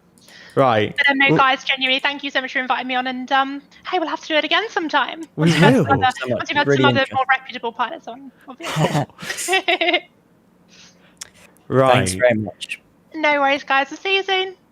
I've Bye. messed up all the Bye. titles. There we go. That's okay. We don't need titles. It's We, only we're just abandoning the titles at this point. Right, what are we doing next? Ini builds A300. So, if you are an Ini builds customer, which I would recommend being, it's a very good aircraft, the A300. Which just released. If you didn't hear about it, we spoke about it. The A300 just released. That's been out for I months. can't actually remember. How long ago was it? It's Beluga. Yeah, the Beluga release, I can't remember. Quite recently. However, if you have it, there is an update now available. It is to update the AIRAC cycle, which is a slightly weird thing with how Ini builds do their programming. It's everywhere obviously, though. Like the FS Labs the FS Labs reads the wrong number. It does. It's well, I AIRAC's think that's- cursed. Yeah. I am pretty It's convinced. a bit of a Ini. Well, it's not. Well, I don't know. An Whatever Ini method they problem. use to. Well, no. Whatever method they use for AIRACs, it's not quite perfect. So if you are having issues with getting the latest AIRAC cycle on the A300, don't forget to update from the Ini builds. And this store. update will fix it. Yes. It says. Oh, We've what, also fixed- permanently? Apparently. So you won't have to. Well, that's good. As well, they're going to fix the wheel chop bug, the wing flex. This is where I'm just being tempted because when these are the little bugs they are having to fix, I might actually buy the A300. And just to be clear on this as well, by updating, you don't get the new AIRAC cycle. You just have the option to have the new AIRAC cycle if you have a Navigraph subscription or whatever. So I think it's the same one it's shipped with originally. Yep. So if you do have a Navigraph subscription, update the aircraft and then update the aircraft, then do your Navigraph data afterwards. Another update we had was the Aerosoft DRJ. I need to grab my notes for this one. But As you it can was tell, we got so used to chatting, and then at this point, we're just like, yeah. we've got a show to Now do. we have to read and give our opinions and do the normal thing. This is actually an opinion show. What is The this? discussion is the easy bit. I actually really like that. But we've got to move on because we're not wasting, but we've got to get through this stuff. So CRJ update released a couple of days ago, I believe. There were some reworked effects on the volumetric exterior lights, some tweaking to the ILS and localizers. You can now delete constraints on the legs page. There's a new livery and a absolute heap of bugs that were fixed. I know a lot of people were having issues with bugs in the CRJ. So if you do have it and you want to give it another go, now might be the time. But if you're still salty about it, then probably wait another week and you'll probably have another update which fixes even more bugs. So the options there. I loved how you put that. I loved how you put that. Well, I can totally relate to people flying an aircraft and getting fed up with it because it's buggy. But the update is out, so you can download it from the Microsoft Store or what's it called? The in-game Marketplace. Store. The marketplace, or from the Aerosoft website. Right. Moving on, we planned quite a lot of time for this. I'm not sure we're going to take that long on it. Look at that.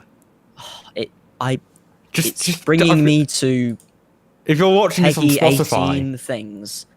if so, you're listening back on Spotify. You can't see this, but we're just looking at the fly-by-wire A380. Yeah, they if released you some haven't previews seen- of this week. Yeah, go to FS Elite or go to the Fly-by-Wire website and have a look at them because they are That is yummy. amazing. Also, That- the color theme of Fly-by-Wire goes very well with Flight Sim Association. If you're watching on YouTube, it almost looks like we planned that. Flight Sim but we Association. didn't. Oh, sorry, Flight Sim Weekly. You're not. Get our name right, Tom. But yeah, they've got a very nice model. Obviously, you've got to take it with a bit of a pinch of salt because a model is, well, it's A not model. easy. I couldn't do it, but it is exactly that. It's models. We have seen this sort of thing before. And the thing that sets people back on A380s are systems. anyone, well, not anyone, I gotta stop saying that. There's people out there who can texture A380s and model A380s, but the challenge will be seeing someone put the systems on that. So if you are not following the A380, I would highly advise you, if you're interested in the A380 and interested in Microsoft Flight Simulator, to join the Fly-by-Wire Discord server so you can keep an eye on what's going on in there, and keep an eye on FS Elite, and we will let you know as well if there are any major advancements in that. No news on release dates or anything like that, so we But can't now get we're too ahead of actually ourselves. we're not just having one developer promise an A380. Yeah, and actions speak louder than words, so We've I'm got two. very glad to see it. Samuel, who's one of our team, he's one of Ripley's mods who we've roped into this, was talking about how the Airbus, the A320NX, that is the one they updated based on the default A320 Neo, which is in MSFS. They are replacing the autopilot system soon. And this is going to be quite a big thing for MSFS, because I believe the CRJ still actually uses MSFS autopilot underneath it all. From what I've heard, don't quote me on it, but that's what I've heard. But the fly-by-wire one is completely from scratch.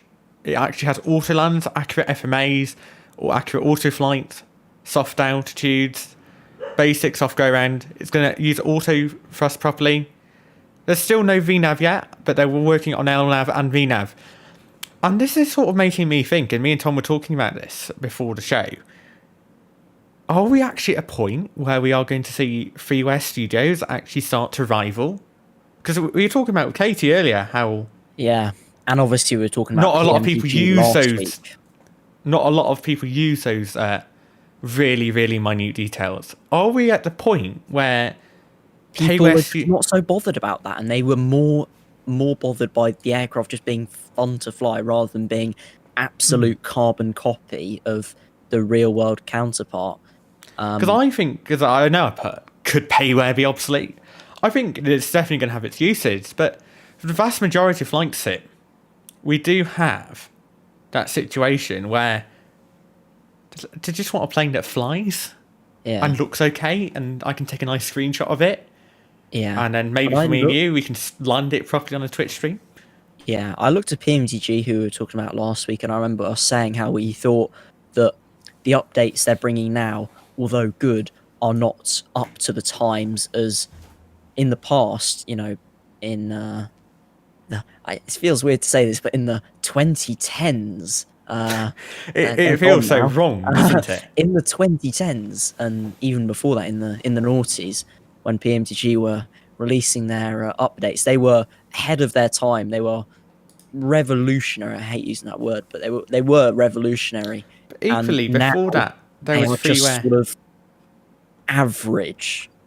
So paying a high price feels a bit difficult, and this gives me really confidence that there are people who can actually go beyond what the standard is for today, or go up to today's standards. We've got a great sim. Let's build some great aircraft. So I think the thing is, with MSFS, they've already started lowering how much you need to pay to get in. They? Like for the add-ons, like scenery is cheaper.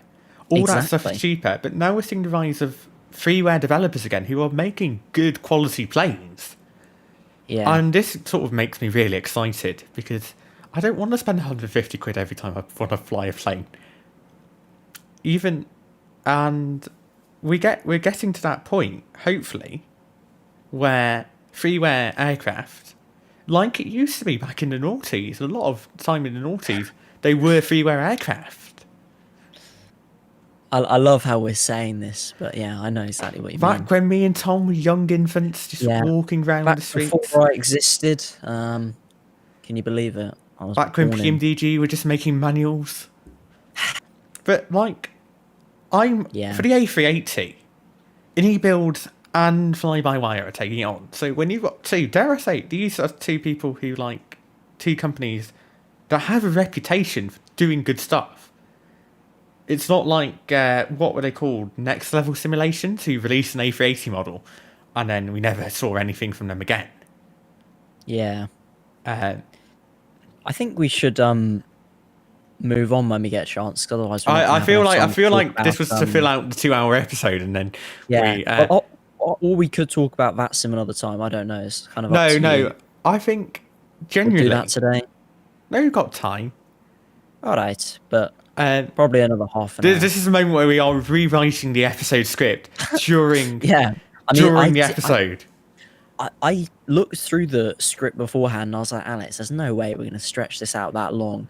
But we're running out of times now, so I think the one thing about the 380 is though, I'm fearful as a vacuum controller for it because weight separation exists. well, I'm fearful for that, But but I'm also fearful that the people who'll be using it might not be the toppest notch. But equally, I feel like it's one of those. Network. It's one of those things that could bring people in. Yeah, it could.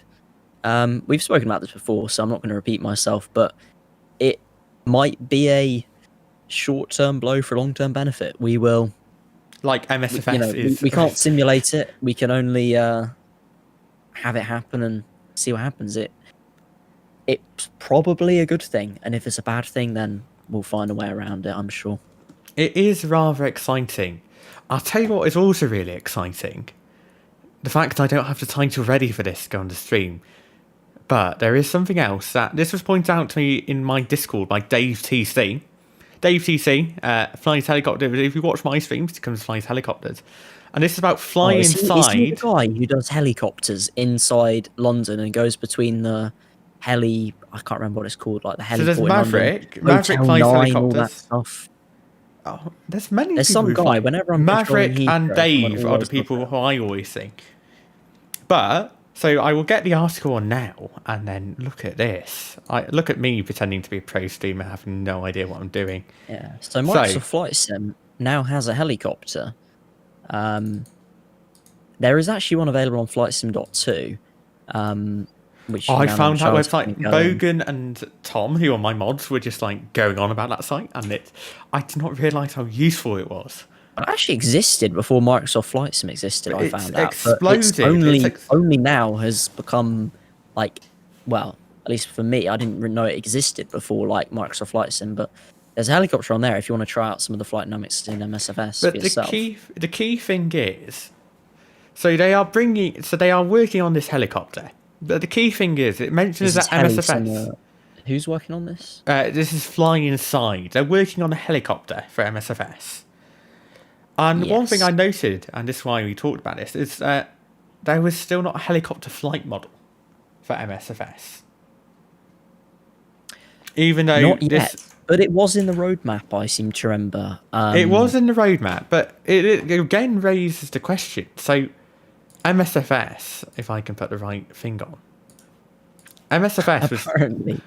Sorry, I was just reading the chat. Apparently, on FlightSim.2, you can download a mod to put the Evergreen ship in the Suez Canal if you want ultimate realism. I like the pace of development of FlightSim.2 add-ons. Updating very regularly. Real-time updates. Yes. No, but I think on with the helicopter.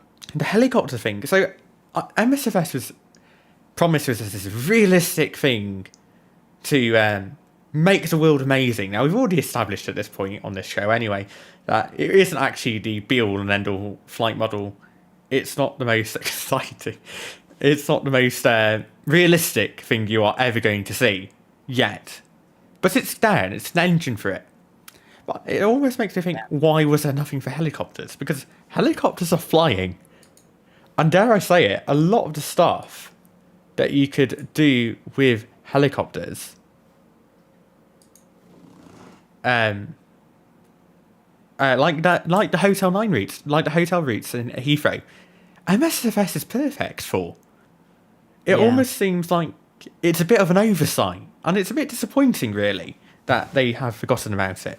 Or forgotten, prioritised other areas. I think take what Asobo says with a pinch of salt. It kind of feels like they've forgotten about it. Whether they have or they haven't, we don't know. But they're not the best on communicating, especially with things like the UK update. I know a lot of people were disappointed with the communication there. So we can speculate for ages about what's going to happen, but We have a show. Only We time are will running out tell. of time before F1 starts. Yes, that's what I've got to. Well, the actual Grand Prix in real life, I think, has probably. Well, I'm sure has already finished. by now. Kenko F1. The Kenko F1 League, which I am a mega fan of now. I have So- to pop off at 7:30. Very quickly, Quick cross bits? the pond. Are there any quick bits to discuss? We do Alex? have quick bits. Oh, We do are we? literally going to go through the list you here. run through that. I'm not going to say a word So, for this any entire scenes? segment. Any scene to release an update for Shoreham, which looks rather nice. Oh, speaking of small UK airports, I know this is going to interrupt you and make sure you have to say anything. I bought Oxford the other day. Ooh, And I was lovely. filming an intro sequence for this. We are going to have an intro from next week for this. Oh, can't you believe that? But I like. It is actually really good. I'm probably when you finish F1, I'm going to have to show you it or do a stream in it because it is that good. Unlike, I was just so shocked with how good this MSFS scenery actually is. Anyway, moving swiftly on. Yeah, it's called Quick Bits. Yeah. Their Star Atlas has previewed their Chan Chung Longja International Airport, Fabulous located in pronunciation. Jilin. They'd say. I'm definitely not going to become a diplomat after that pronunciation. They are going to fully model the terminal interior, ground and rail traffic. It's going to be for Plane 11. Looks good. You can see a link to that on the Discord. There is also... If you're listening on Spotify, by the way, the link to the Discord is ripley.live/fs. Oh, wait, no. Is it? No, it's ripley.live/squash club.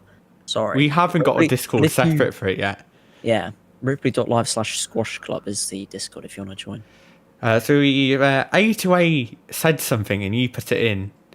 Oh, can't is this even about remember. Comanche? And Yes, then- Comanche's coming for MSFS. That's actually very exciting. I've not actually flown the Comanche and P3D. In fact, I've not actually bought any A2A products, but I am a fan of them without being what's the word I'm looking for? Customer. But it looks really good. And it I might- like the Cessna 172. It was amazing.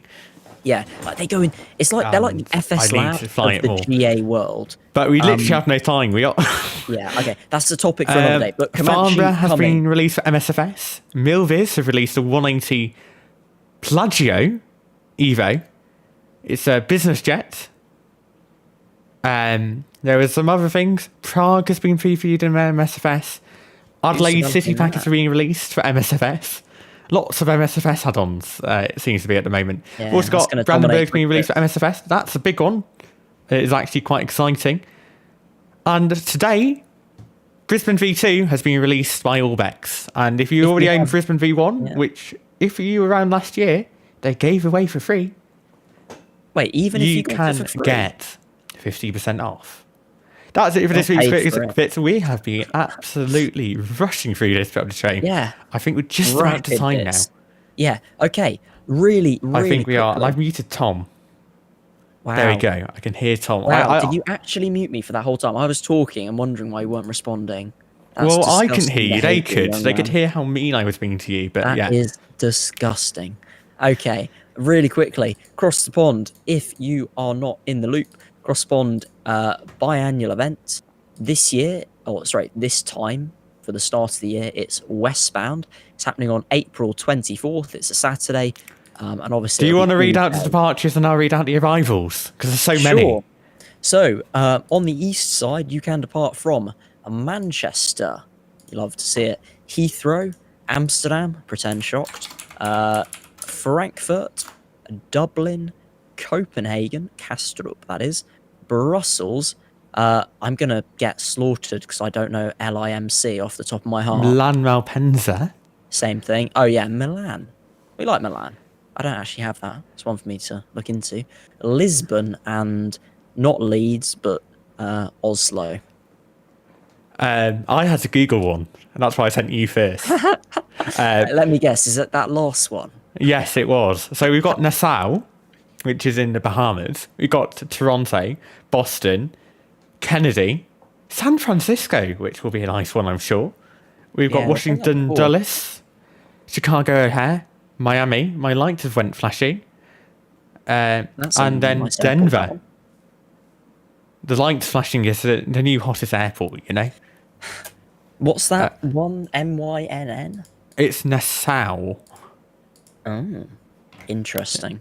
I didn't actually know about it before we... but there's a lot of interesting choices. You could pretty much go anywhere this week. Yeah.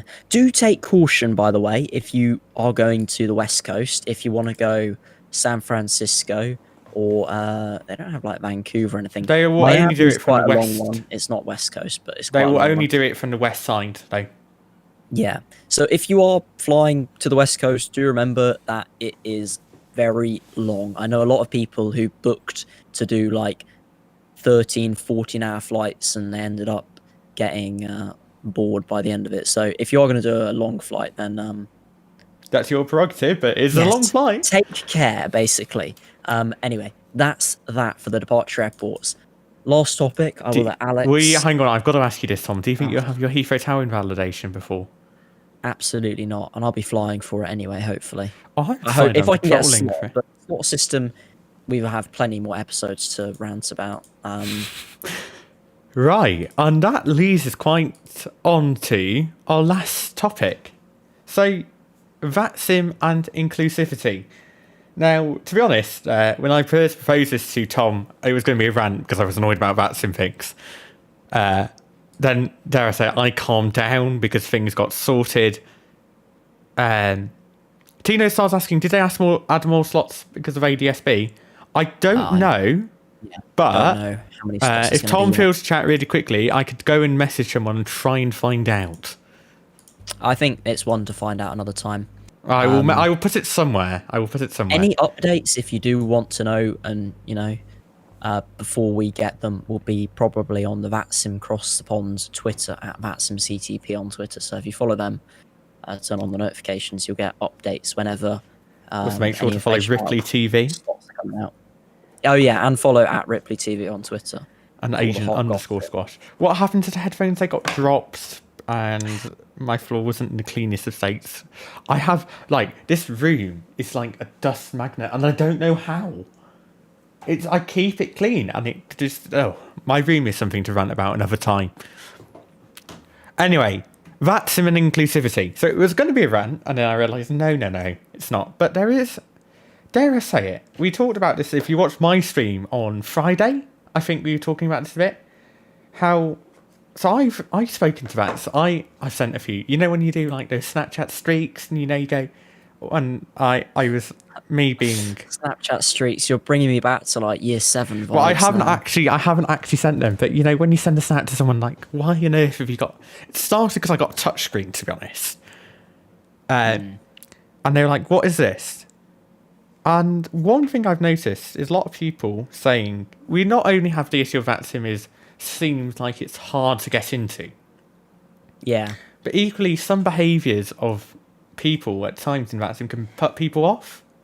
And I know I count myself full well in this at times because me. Absolutely. Especially for the new pilots, and for new controllers. I remember when I first got my S1 rating. I can't remember if I was saying this to someone else or if it was on the podcast a few weeks ago, but when I first got my S1, I was in TeamSpeak and all the S3s and C1s and everyone were in the same room, and they were saying things and I had no idea what they were saying, and I kind of felt like I was kind of being looked down upon condescending. That may not have been the case. It just had that sort of feeling to it. You know what I mean?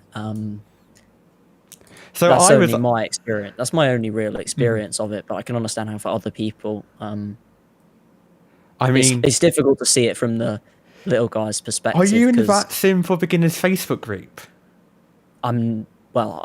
It's so wholesome. I'd like to think I'm not a definition. I'm not. No, but you can help people out. It's basically people volunteering to help out, and it's so wholesome.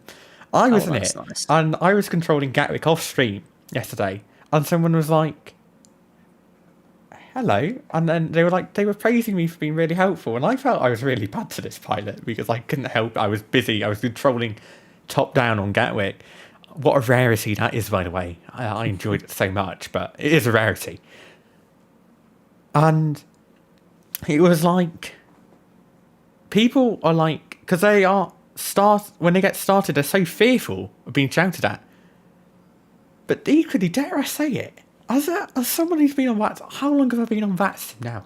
Nearly 7 years. Way too long. I still get fearful. So I might have said in my Discord that I had a bit of a fit to say about Midweek Madness. Midweek Madness this week was a bit If you shocking don't know for what me. it is, by the way, it's an event in the UK where they get full ATC We ran at Gatwick. an airport, normally Gatwick, sometimes other places, and it attracts a hell of a lot of pilots. And it's on Wednesday, hence the name Midweek Not Madness. anymore, they're moving it. It's going Wait, on what? tour. No! So When? it's going on tour Midweek Madness. So next week it's Isle of Man, then it's Gatwick again. And then it's starting a cycle. So they're going Gatwick, Manchester, Heathrow, and then a feature week. And it's every 4 weeks now, that cycle. I wish Ratsim UK was still in the chat and they'd be able to clarify where I'm getting this this point wrong. But so I went on in. So basically what happened is last week, I raised something on the Discord saying, could we maybe split a bit more of the int slots and the fin slots so we get a few more people on? Because we were at the point where S3s weren't being rostered. And the S3s were meant to be like a golden... They're meant to be like none of them. And we are at the point we've got many. I had a recent discussion with Thomas, who, by the way, Thomas Greer. I'm going to give him a shout out here. He has absolutely boosted my confidence about this. We had I've got to admit, I was very annoyed on Wednesday evening, but he has helped me so much, and hopefully I will feel more confident controlling Midweek Madness in the future as a result. Anyway, there is a point to this, by the way. I'm not just rambling. No, do go on. Basically, I got rusted on in, and to be honest, my first time, I probably should have said I needed a bit more experience at the end slot. And my int work was a bit shocking. So that is to say, it's initial sequencing onto the final approach. And my thing that got me after is there's so much Chinese whispers in that sim. I forgot how much there was. We like this phrase. Basically, after there were certain people who were saying some really rather interesting things. And I can't verify it all, of course, because it's Chinese whispers. Yeah, But I think it's that there's a sort little of- bit of an air around it that you kind of... It's difficult to pinpoint. Someone came into my stream and said it as an old boys club, and that's why she hasn't came on VATSIM. Yeah. I mean, you get And- all sorts of people in VATSIM. So- So, To be honest, we asked VATSIM about this. I know we asked VATSIM.net marketing about this. We didn't get any wow, response. Alex asked VATSIM about this on behalf of Flight Sim Weekly. No response. It's a joint effort. It's a joint effort. It is But joint, okay. We haven't heard anything about this, but we asked them, what is the network doing? Because equally, I've been around for long enough to know that half of it is just nobody needs to care and it's just politics. But Yeah. equally, this sort of thing puts people off. And me and Tom love VATSIM a bit. My stream survives because of VATSIM. Katie said she started streaming because of VATSIM. Yeah. What can VATSIM really do? And we're going to be engaging with the chat a bit about this as well. So if you are in the chat, and you're listening live, you can drop your thoughts on this and we will read them out.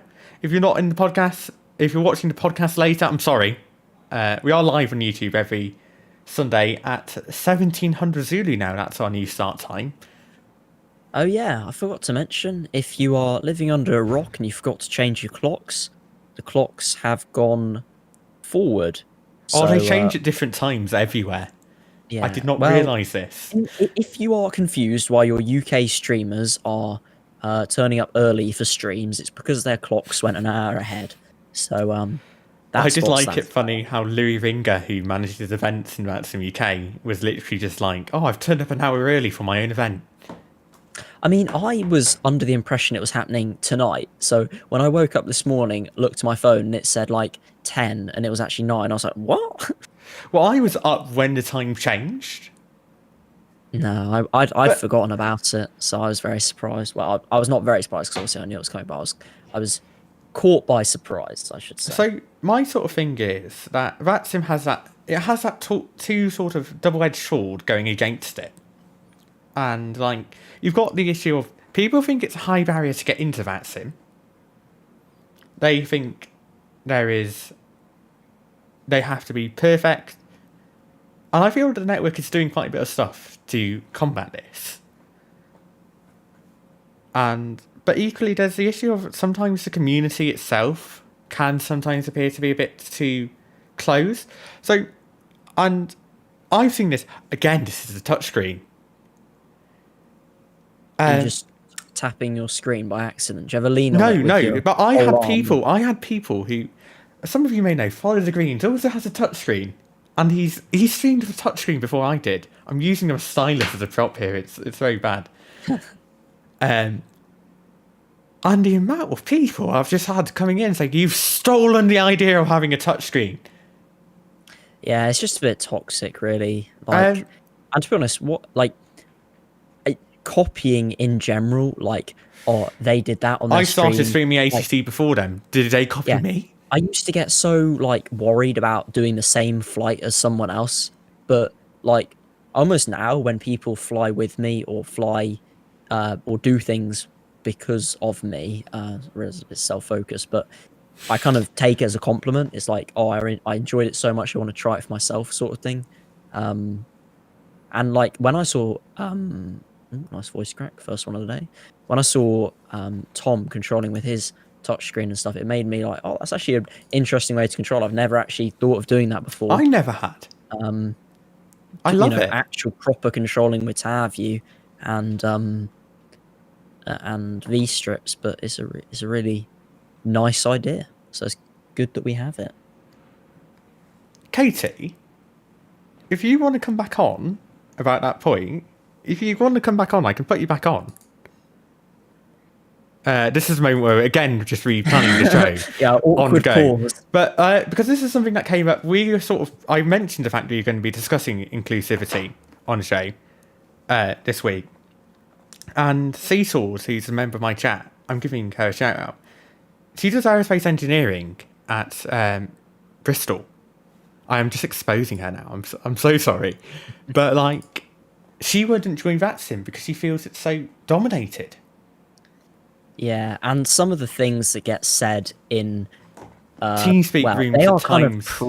of I'm very cautious about calling them private channels because technically anyone can join them. The VATSIM UK TeamSpeak is not a private channel. Yeah, it's not officially private, but a lot of things that get said, people higher up don't know about. .net don't know about. You only hear them if you're there in the moment. So, although anyone could listen to it, there's some really nasty atmosphere. Territorial. And yeah, exactly, and happens in other places as well. Like certain online forums and certain streams and certain things, they're just a bit toxic about the whole thing. And one thing that happens is you get people like being afraid to come on VATSIM because they're worried that they're going to be judged. And it's a shame because VATSIM is already a niche within a niche. Yeah, a lot of people forget that, especially when we're involved in the community regularly. Hang on, have I broken you again, Tom? Have you done something? No, I haven't. I was just saying we are joined again by Katie. Hello. For more discussion on this. Katie, should I put your face back on? You can do. I just need to stream. Hold on. Yeah, sorry, we've got a very complicated setup to make this all work. We do. I think But mine should be on now. So, yeah, in a second, Katie should disappear. Appear. Should appear. Hello again. There we go. You're back. Hello. I've literally just demolished some Ben and Jerry's while watching you guys. Yeah, I'm literally about to order a Chinese takeaway the second we get done with this as well. Now. Yeah, I'm going to pick up a Chinese after this. You made me. We are all just waiting for food. But no. It's difficult. I say it. When you came on to VATSIM, when Slack, because we have the VATSIM UK Slack, and there again, I joined that actually. Do we still have that? It's Discord now. Oh, Discord, isn't it? The VATSIM UK Discord. It's an interesting place. It's a dangerous place to venture. But I don't think it's intended. It's just some of the attitudes of people. And you just said in chat about being a woman on VATSIM. It is a rarity. Yeah, and I think the thing for me that's most frustrating is people just they hear a woman on frequency they see a female name on VATSpy, Yeah. and then they stalk them. And I don't mean like physically, coming to their home. I'm talking like they'll message them on VPilot and just be like, hello, and you're just kind of like, I'm all for people going, being really sweet and just being like, oh, it's lovely to see you, especially because people from my stream and stuff. But like, I think Because I message you sometimes when I'm randomly flying. Yeah, exactly, and that's lovely. I love the community aspect of VATSIM for sure. But I think it's sometimes I once had a guy who messaged me. This is in the very early days before I even started streaming. He messaged me and was just like, talk to me, like, can you talk to me, blah blah. And I was kind of just like, I'm busy, and then ended up disconnected from the network. I then reconnected the following day for a separate flight, and he was like, why didn't you respond to me? And I was just like, and that was in the very early days, and I can just think, if I wasn't as strong-willed as I am, I can imagine that would put someone off and just go, I don't need to do this. And so what you're saying there about Seesaw is like, it's sad that it does cause, people to not want to come on. That's another reason, I was nervous about streaming, because I just thought, it straight away you're different from everybody else. Yeah. And this is the thing. I've got a few real life friends who, since I've shown VATSIM, have found it really interesting.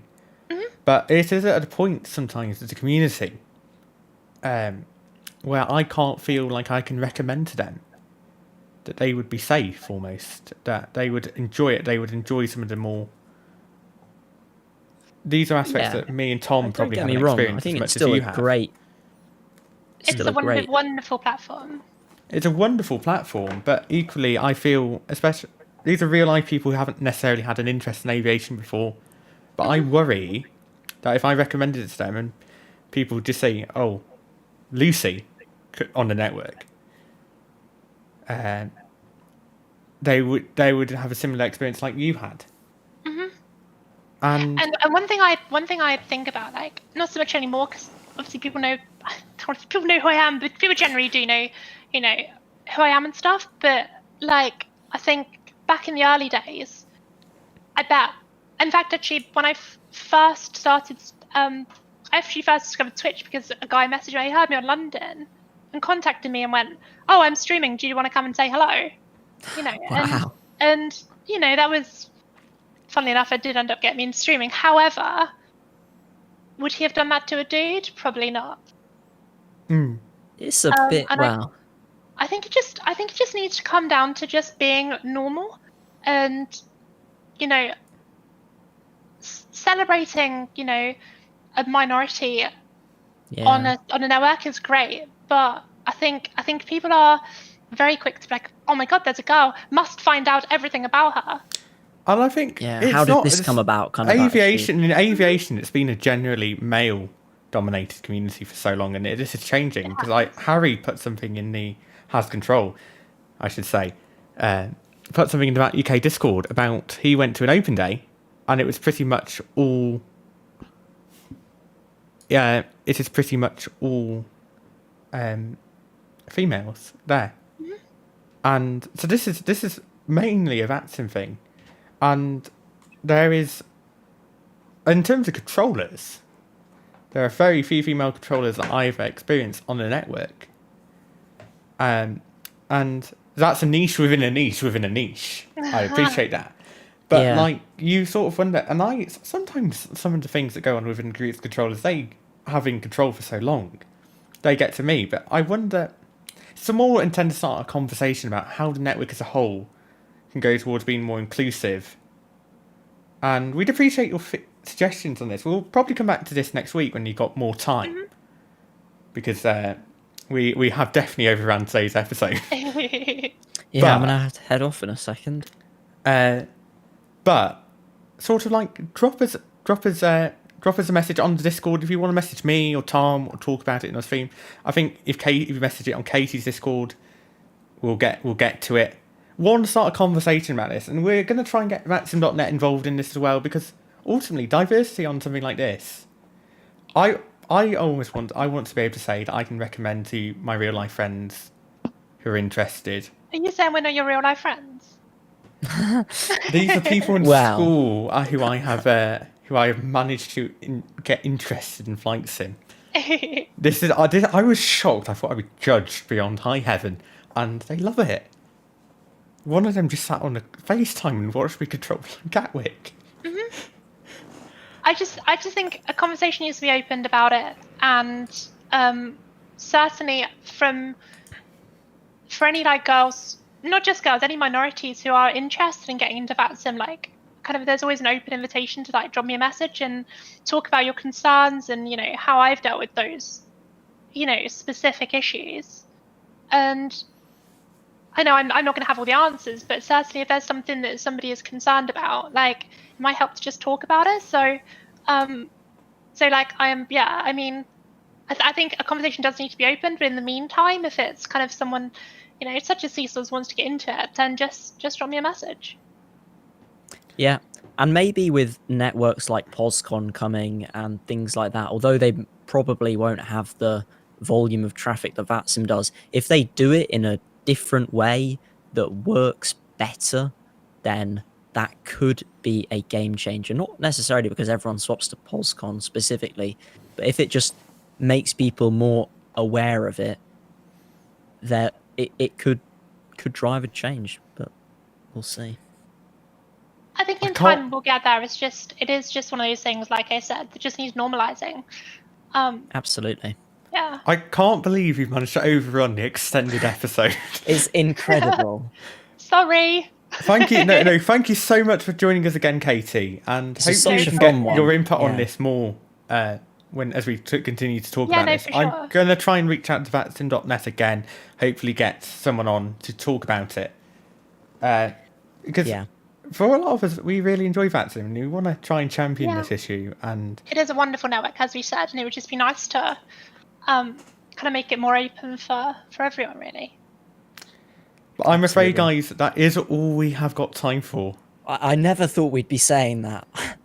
Never thought we'd be over. Of course, guys, I'm shocked as much as you are, Tom. Yeah. We were running short of content last week and now we've ran out. Yeah.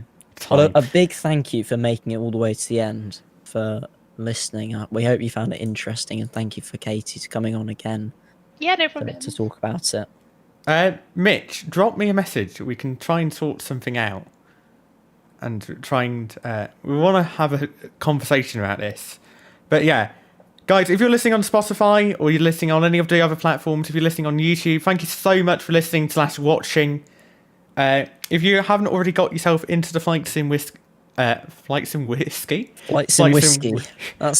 Weekly Discord. It's ripley.live/squash club. We might move it somewhere else eventually, but for now it's in there. Thank you once again for Katie for coming on again. Yeah, no problem. I couldn't get enough of you guys. We're off to go and watch Kenko F1. Yeah. I'll be perfectly honest. Oh, wonderful. But yeah, thank you so much for listening, guys.